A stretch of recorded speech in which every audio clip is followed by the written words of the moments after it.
Six, and David Cameron, the Prime Minister, will be listing his reform demands in a letter to the EU President today. Simon Jack has more of that in the business news. Simon? Morning, Sarah. Yeah, dear Mr Tusk, this is what I want, and I'm deadly serious about leaving if I don't get it. That's what the Prime Minister told the CBI yesterday that he was going to tell Donald Tusk today.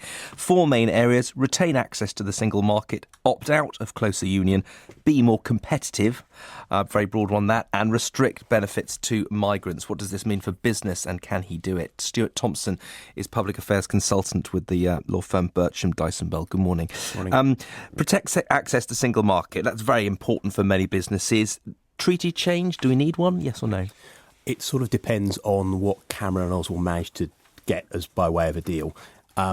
If they're trying to get a deal through nice and quick, so that by the end of the year, one of the ministers was talking about yesterday with a referendum early next year, then no, they're never going to get a treaty change, but they might get the promise for a treaty change. Now, the trouble is that's not going to be enough for a lot of the Eurosceptics in the Conservative Party, but also for a lot of people as well, the electorate. And the list here is quite a political list. So, yes, there are obviously business elements, but it's a very political list as well. But is in the sort of mechanics of doing this, if he wants to do it, let's say by September next year, then can he get some kind of pass, some temporary pass, saying we promise to renegotiate the treaty in due course. For now, you have a bunch of opt-outs which you can use as good as if it were in the meantime. That's, I think, if the timescales that he's looking at are that's entirely what he'll end up with. They're not going to get a full-scale treaty change within anywhere like that sort of timescale. So it has to be a commitment to future change by all parties.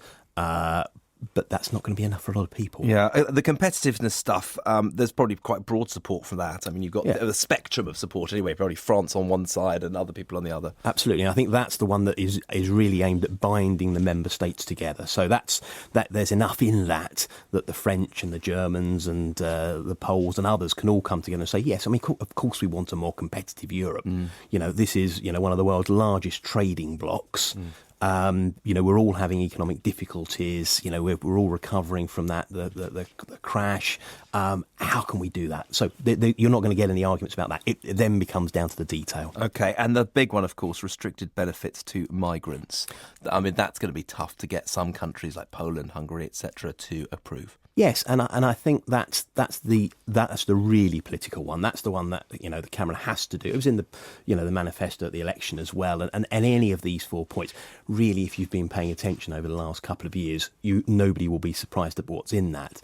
But whether they can do that deal, because it will apply to the UK as well as to other countries as well. This will be returning UK citizens, is that? Well, returning UK citizens, but it depends on the nature of the deal. If, for instance, they go for something very, very restrictive, then that would apply to UK citizens as much. So, yes, he will want to sort of Cameron and Osborne want to narrow that so that it doesn't apply hugely to UK citizens, or the impact won't be noticed as much.